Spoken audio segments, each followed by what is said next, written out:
What a wild Sunday that was. They told me it was Children's Day in Argentina. I'd just come from Africa, and not long before that, I'd been in the Amazon. Then my flight from Chile brought me to Buenos Aires. There, I reunited with Boy. I hadn't seen him in quite a while. His ideas are always fun, and always quite unexpected. This time, he had a rather unusual proposal. He wanted to take me to spend the afternoon at a musician's house. There, a group of artists from Argentina and across Latin America would be waiting. Some of them I already knew. The others I was fascinated to meet. And this is incredible guy from the jungle. He comes from the jungle. Acá está Dylan llamando, sorry. Hola, Dylan. Estoy con Jane en el auto, dime. Each one was a representative of a different aspect of musical culture, and all of them very significant voices. It was a strange invitation, but I trust Boy, and when it's for a good cause, it's definitely worth it.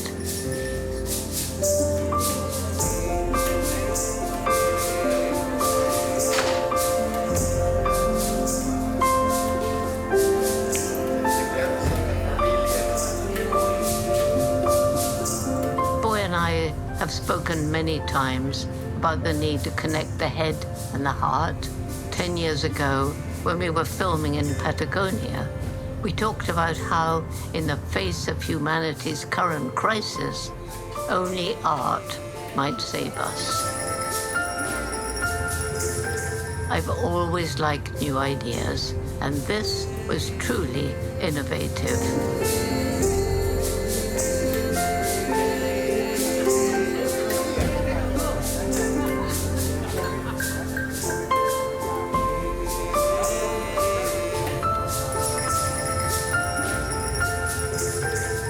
Just turned 90. It seemed like the perfect time to try something new, because I've always loved adventure, and adventure usually carries surprise and the unknown.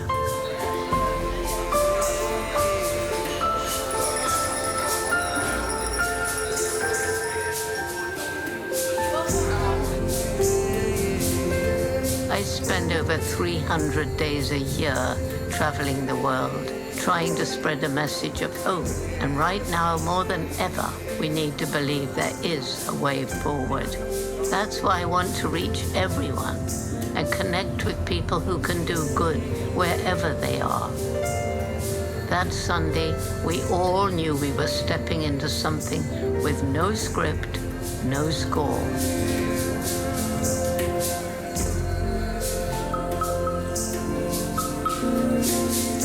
It was rushed. I had a flight to Colombia that night, but I knew what we were about to do had meaning. We were sharing seeds. Seeds that might one day bloom.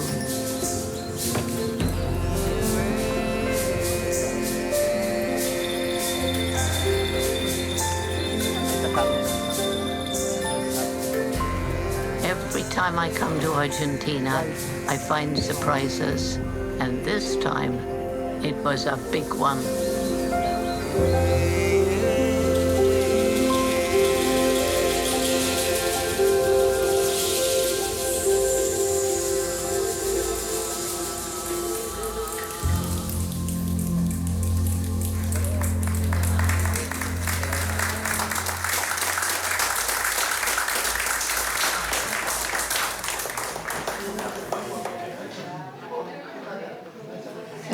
Your book looks about the same as mine. With our old-fashioned style means a pen and a paper, and I cannot... This is all my script. Acá está todo mi guión. It's my script. His script. What? Jane, do you want to tell Mr. H who you are, or to everybody? I think Mr. H knows. So, who am I? Well, first of all, the closest chimpanzees come to music. And I'm very happy to be back here, seeing old friends, meeting new friends. It's my fourth visit, 4 or 5, as part of my tour through Latin America. And I'm happy to be here. Well, now Mr. H says, Jane, I really want to thank you for giving me a bath before meeting all these wonderful people. Buenas tardes. Hola, Jane. Hola, Mr. H. Mi nombre es Nadia. Vengo de la cordillera de los Andes, de los pueblos de la cordillera de los Andes, de mis montañas. Baja un agua manantial que llega hasta estos lugares y hoy se está contaminando con la megaminería. Y vine a conocerles para tener fuerza, para seguir luchando, porque hoy mi pueblo y mi territorio son víctimas absolutos del extractivismo que está sosteniendo este mundo. Así que vengo a inspirarme de tu vida, de la vida de ustedes, para seguir luchando. Estoy encantado de estar acá. Yo soy cantante y compositor y ya he cantado con Jane hace 5 años atrás una canción que se llama Solo le pido a Dios, cuando ella vino la última vez. Monito, soy Lito, padre de 3 hijos, novio de una Hilda, y muy feliz de que están acá en mi casa disfrutando este encuentro hermoso, y también soy músico. Hola, Mr. H. Mi nombre es Charo y soy mujer de la tierra, mujer de sangre guaraní, y creo que con el canto se cura, que con el canto se sana. Entonces, un poquito entiendo que la intención de estar aquí en esta ronda es para curar y para sanar. Esta reunión tiene que ver con qué sonidos provoca el mensaje o la energía de Jane en ustedes, que son antenas importantes en eso. Entonces, el experimento es ver qué sonidos nos provoca. Hay un equipo base de instrumental liderado por Lito, por Facundo, y hay una presencia clave que es la de Nico Sorín, que es compositor y director de orquesta. Lo que Nico va a hacer dirigir este ensamble improvisado, porque no se trata de afinar, ni de acertar, ni de hacer las cosas bien. El que quiere puede, el que no quiere puede escuchar y no hacer un solo sonido. Es decir, nadie está obligado a hacer nada. Creo que todo imita lo que diga Jane y a cómo se interpreta, ¿no? Hay señas muy básicas que estos serían todos, ¿no? Entradas y muteos. Sencillo. Y luego hay unas, tenemos el ritmo de Facu, acelerar, y de retardar. Y después voy a hacer un par de monerías también, que si se entienden buenísimo, si no se entienden también. Pero eso sería básicamente. Yes, okay. Ella dice que para probar la primera es mejor que ella hable primero, la escuchemos, la entendamos, y después en base a eso se vea la sonoridad de eso que pasó. Do you need the microphone? Do you want me to hold it? Or... I think I'll hold it, okay. if you don't mind. A Mick Jagger no se le saca el micrófono, okay. I can hold a mic. Okay. I've had a lot of practice. Okay, well, first of all, I'd like to say that there were 2 things in my early childhood that are very important for the rest of my life. Firstly, I was born loving animals. Secondly, I was born with a wonderful and supportive mother. So from the beginning, I spent all the time I could outside in the garden, watching the birds and the squirrels and the worms and the insects. So when we were living in London, when I was 4 years old, there were not many animals. And so for a great treat, my mother took me for a holiday onto a farm, a proper farm, not one of these modern intensive farms. So I was given a job to help collect the hens' eggs, and the hens laid them in these little hen houses. And apparently I began asking everybody, but where is the hole where the egg comes out? On the hen. And so one day when I saw a hen going into a little hen house, I crawled after her. She flew away. I went into an empty hen house and I was gone for 4 whole hours, but I saw the hen lay the egg. I don't know who is more excited, me or the hen. That's a good one for all of you. Anyway, my mother got me books about animals. It was during the war. Food was rationed. We lived with very little, but with lots of love. So she got me books about animals, knowing that that would make me read much more quickly. And so I don't know if you know Dr. Dolittle in Argentina. So she started me with Dr. Dolittle. And oh my goodness, I wanted to speak with the animals. Me and my sister got a few pennies pocket money every week, and I used to save mine up. And I went into a little second-hand bookshop. And when I was 10 years old, I found this little cheap edition of Tarzan of the Apes. I fell passionately in love with this glorious lord of the jungle, and the wretched man went and married the wrong Jane. That's, well, true. Anyway, that started my dream. I will grow up, go to Africa, live with wild animals, and write books about them. Girls weren't scientists back then. So everybody laughed at me. Jane, dream about something you can achieve. Except my mother, who said, if you really want to do this, you're going to have to work really hard, take advantage of every opportunity, and if you don't give up, hopefully you find a way. And as you all know, I did. Y como ustedes saben, lo logré. Okay, that's my first one. Okay.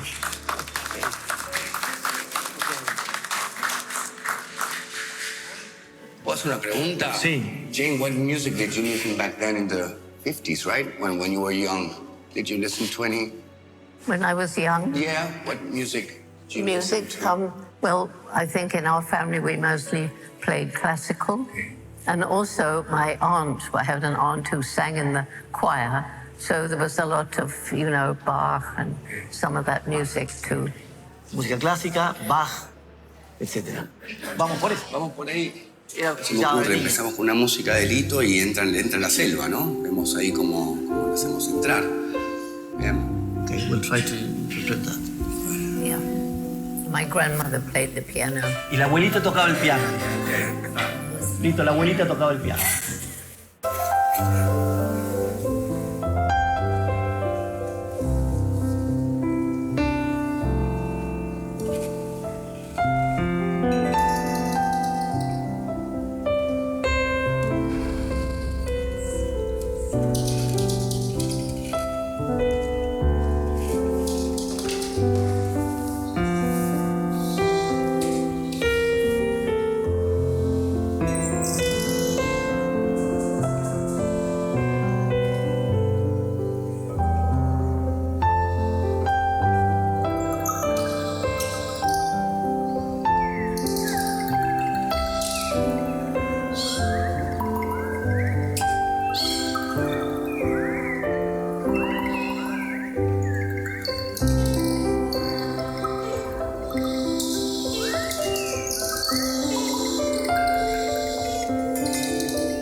Bien. Estamos probando una forma todos de traducir, hablar, contar, hacer sonidos, música, cuentos, relatos. La verdad que como experimento es un alucine. Pero vamos a crear primero la selva sin los chimpancés, no los grandes mamíferos, más bien los pequeños. ¿Cuál es el sonido de esa selva antes de que aparecieran los chimpancés? Me gustaría crear un grupo de insectos, uno de reptiles, uno de aves y otro de mamíferos. Vas a dirigirlo vos. No, hacelo vos. Pero somos así, 4 grupos. I to divide in insects, mammals, birds, and reptiles. Frogs, claro, batracios. Y frogs me agrega, batracios, sapos me agrega. Entonces, 4 grupos chiquititos, ¿no? Para crear la base sobre la cual va a venir este relato. Can I add to it? Yes, of course. Let me add to this feeling that Boy wants you to create. Déjenme agregar a esto que Boy quiere crear. It was 4 months before any chimpanzee let me get closer than I was watching with my binoculars far away. And sometimes I used to stay out at night when I knew the chimps, okay, they're nesting over there, so I'm going to sleep here so I can see them first thing in the morning. So it enabled me to get to know the sounds of the forest.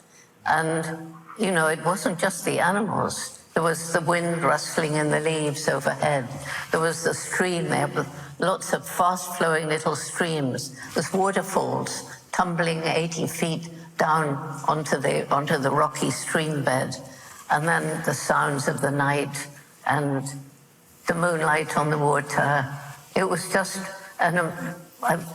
problem was I was more and more upset because I only had money for 6 months. For 4 months, I wasn't seeing chimps closer than through binoculars. La luz de la luna en el agua es otra de las cosas que ella oía o percibía como sonido. La luz de la luna, the sound of the moonlight. It's very poetic, your definition. Yes, and really important, the sound of the rain beating down on the canopy.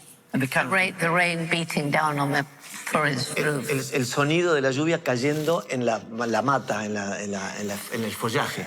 Yes, and then after the rain, there'd be just drop, drop, drop. The raindrops fell. Okay, vamos.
What about the silence? But there's no silence here, no?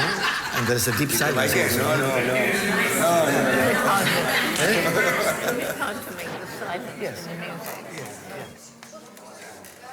Okay, so after the 4 months, one male chimpanzee, a very, very handsome one, began letting me get closer.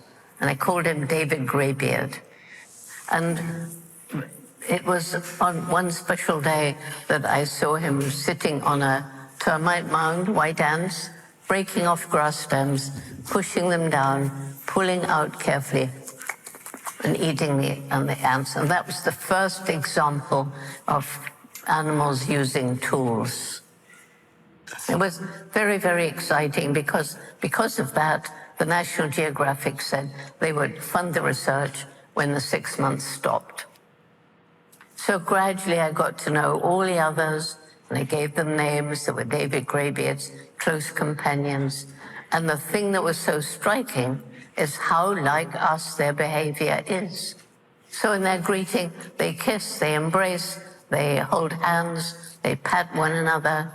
And, you know, from when males compete for dominance, it's swaggering upright, shaking the fist, hair sticking out, lips bunched in a furious scowl, which might remind you of some human male politicians competing for dominance. So, trying to think of things that might work best in music. You know, the sounds that they make. It's very obvious sometimes if you see a chimpanzee going, oh, oh. What would that mean? Go away, right? Yeah, and some of the sounds are very obvious. An infant who's lost the mother. I can do those sounds if you want. I can add those sounds. Of course. When they're threatening another object, they go, wah! Wah! I can't, that's not really good, but it's a wah call. Okay. And it's a threat. And when they're fighting, there's a lot of screaming, just like our screaming. And it can be very loud. And when the males arrive in a big group at a new food source, they do wild displays, they stamp on the ground, they drum on the trees, which is announcing their arrival. No, not like that. Just No, the drums. Bop. Yeah, right. Well, it's with both hands, actually. With both hands. So you weren't so wrong. No, okay, both hands. Okay. No, they're mostly their feet, actually. Their feet, They yeah. jump up and drum with their feet. Okay. So there can be an awful lot of noise, screaming and wahing and all that. And then as they start feeding, they calm down and you just hear.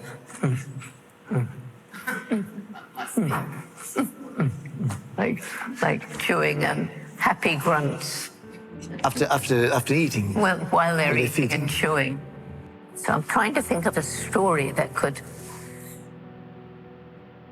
They don't. The nut, the offering of the nut? No.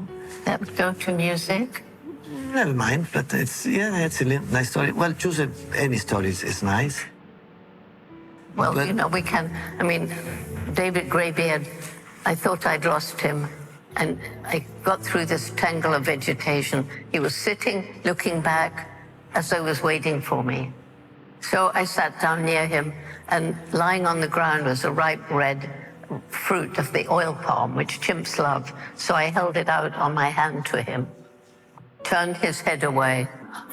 I put my hand closer. He looked directly into my eyes, reached out, took and dropped the nut, and then very gently squeezed my fingers, which is how chimps reassure each other. And I think it was in that moment that I knew that we communicated probably in a manner before we invented words. And it was a very amazing moment for me. I just sat there in the sounds of the forest and wondered. And the other that might make music, I described this waterfall falling 80 feet. And sometimes when the male chimps approach, they start moving faster, their hair bristles, and then they stand upright and they sway from foot to foot in the stream. And then they watch the water coming down. It's always coming, but it's always here, and it's always going.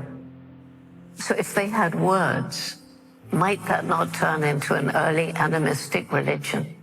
What is this stuff we don't understand? It's always coming, it's always going, it's always here. the worship of the moon and the stars by early people. Qué difícil y qué lindo traducir esto. Play them Entonces, during the music. mono, Kevin, mono. Maybe you just play it during the music. León. Yo le hago la segunda. Ya estamos. First meeting with David. First meeting with David.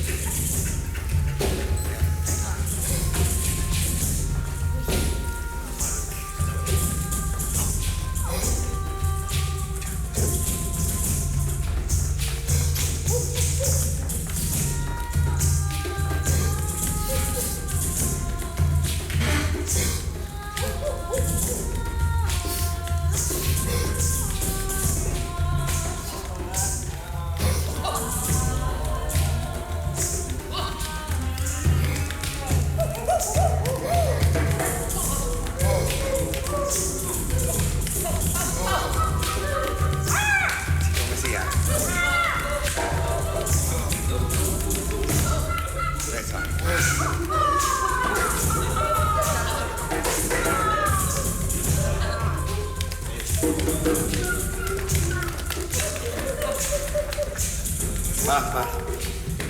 Date neta. Staccato.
Bien, León, gracias. Bien mono. You know, since I started studying chimps, attitudes to animals have changed a lot thanks to the chimps. Back in 1961, when I went to university, I was told I'd done my whole study wrong. I shouldn't name the chimps, they should have numbers. I couldn't talk about them having personality, mind, or emotion because those were unique to humans. And I couldn't have any sympathy with the animals because scientists have to be objective, and that's why so much cruelty to animals goes on in scientific research. I knew the scientists were absolutely, totally wrong because I had a wonderful teacher when I was a child. That teacher was my dog, Rusty. So since then, science has begun to understand that we humans are not, after all, the only beings with personalities, minds, and feelings. So I just wanted to share what we now know and why we have to think differently about the way we treat animals. Rayo, ¿sos capaz de contarnos esto en forma de lo que vos hacés?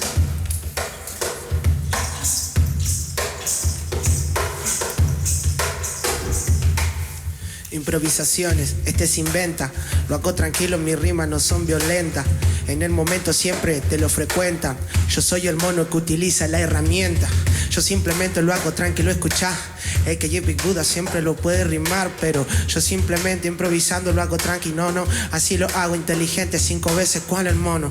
No me importa nada, esto es así, love you to pick, así lo hago, no me importa nada, ¿me entendiste? Eso es lo que hago, simplemente con la rima siempre desarrollo, hermano, y no me importa nada, vos sabés lo que sale, detengamos el tráfico de animales, yo simplemente lo hago, papi, lo que a mí me sale, incluso más en la casa Lito Vitale, no me importa nada, brother, simplemente lo hago, bro, y cada vez que siempre lo hago represento, yo hablo en el hip hop que mi rap se despreta, bro, rescatemos al planeta, le pido a Dios, yo simplemente lo hago tranqui de verdad, es que Jane Goodall acá te lo vamos a rimar y simplemente los hago jastilla, no me importa, vengo desde el barrio, me conoce a mí media villa, hola Oscar, ¿cómo estás? Siempre yo los hago, represento tranquilo y esto es el rap, yo simplemente lo hago tranqui de actitud, Jane, I love you, simplemente brother, esta es la que va, no me importa nada, siempre lo hago improvisar, simplemente lo hago tranquilo, o este es el freestyle, un gusto, I am the king of the apes, yeah,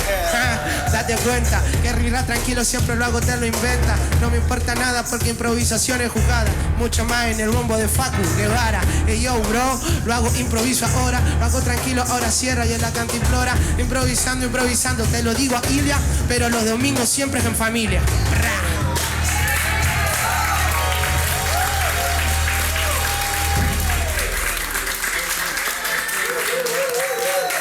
¡Vamos, Rayo!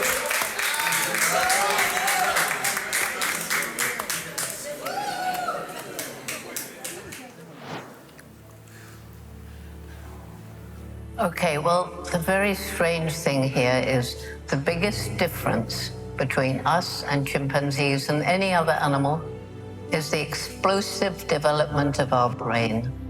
We've designed a rocket that goes up to Mars and a little robot crawls off and takes photographs up there. I mean, I remember the first men walking on the moon. It was like magic. And so isn't it strange that the most intellectual, you know the difference between intellect and intelligent? Yes. So I say we're the most intellectual, but we seem to have lost wisdom. I won't say we're the wisest, I won't say we're the most intelligent, because what intelligent being destroys its only home?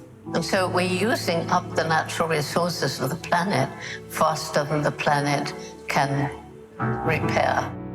And when I think of how our cities have grown, when I think of people living in a city, everywhere there is noise. You cannot find a place in a city. There's traffic, there's planes overhead, there's loud music, there's people talking, people shouting. You can't be quiet. And we've got war, we've got riots, and we've got demonstrations. People are unhappy, and I don't know what's happening to the planet. So I want to end this part of it there for the music, because I think this is very powerful music. But then I want to come back and talk about hope.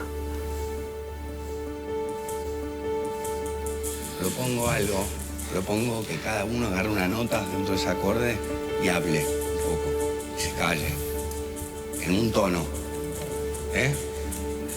y hablen a diferentes velocidades.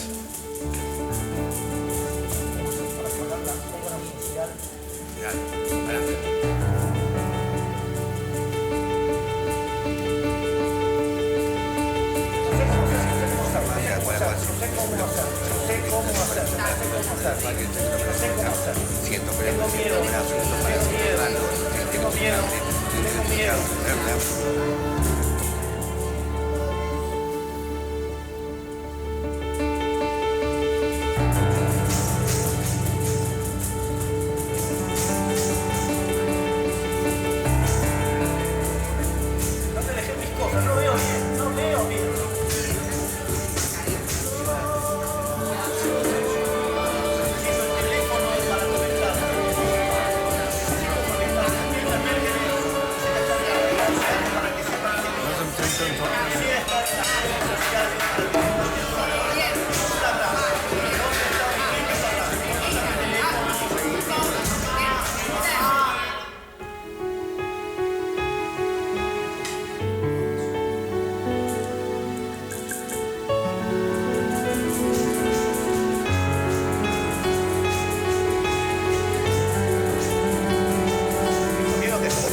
Tengo miedo que me dejen salir a la calle tranquilo.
Thanks. Now we need hope. Ahora necesitamos esperanza, Jane. So I think, after that, after hearing what you just created, together with the words that I began it with, no wonder people are always saying to me, Jane, you don't really have hope, do you?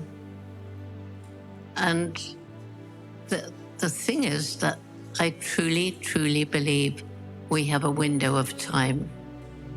I don't know how big that window of time is, when we can't immediately cure everything, but we can slow down climate change, slow down loss of biodiversity, gradually move big corporations away from destroying and polluting the land. But the window's closing. That's absolutely true. I'm a realist, but nature is amazingly resilient. When I first got to Gombe National Park, where I studied the chimps, it was part of a great equatorial forest belt. So that was in 1960. It was more or less the same in 1970. By the mid-1980s, it was a little island of forest surrounded by bare hills. More people living there than the land could support, too poor to buy food elsewhere, that farmland overused and infertile. So people were cutting down the trees to try and make some money from charcoal or timber, or to make more land to grow more food. That's when it hit me. If we don't find ways for these people to make a living without destroying their environment, we can't save chimps or anything else. And so we began a program, the Jane Goodall Institute, Take Care, or we call it Takari. And it is a very holistic program, which goes from planting trees, leaving land aside, to scholarships to give girls a chance of secondary education, and introducing agroforestry and permaculture, ways of farming without using destructive chemicals. That program is now in all the villages in Chimp Range in Tanzania, and the people understand protecting the environment isn't just for wildlife, it's for their own future. And so the trees are now coming back, and there's a chance for the Gombe chimpanzees to survive. And there are so many, many programs where people have restored the environment in places we have totally destroyed. And animals on the brink of extinction can be given another chance. And trying desperately to get into the poorer areas and the more remote areas to give them hope. It's people in their ordinary everyday lives beginning to say, okay, how was this product made? Did it harm the environment? Was it cruel to animals? Is it cheap because of unfair wages? Then I want to buy something that's more ethically produced. So indeed, there are some people who cannot afford. They just have to buy the cheapest. Another reason for alleviating poverty.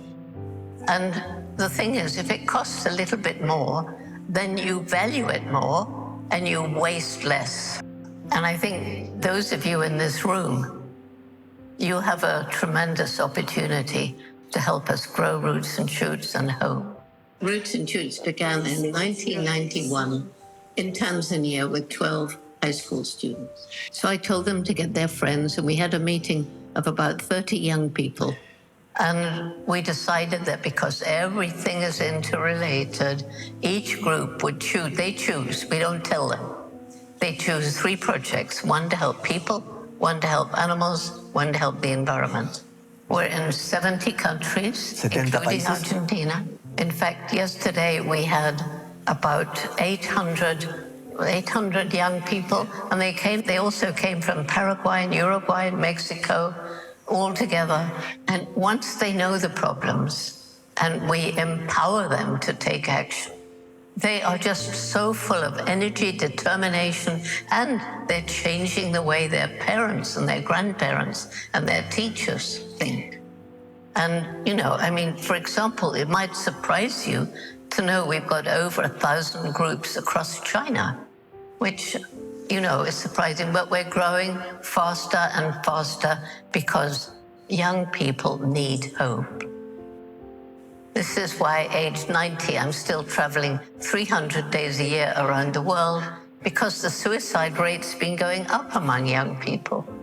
But I'm lucky I go around and I meet so many incredible people doing so many amazing projects. And we need to balance the news, because when people only read bad news, they get depressed and they lose hope. And if they read, oh, they've done that, we can do that too. They changed a wasteland into a green forest. We can do it with our wasteland there. So millions of even tiny good choices make a big difference. So those are my reasons for hope. Estas son mis razones para la esperanza.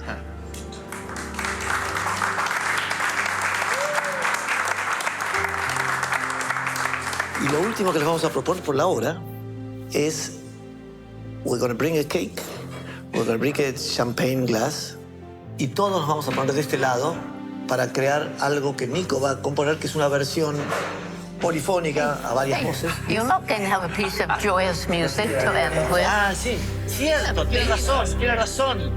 No vamos a detenernos un momento a hacer música buena para agregar estas razones. Sí, falta la banda de sonido de la esperanza. Ok, Jane, sí.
food.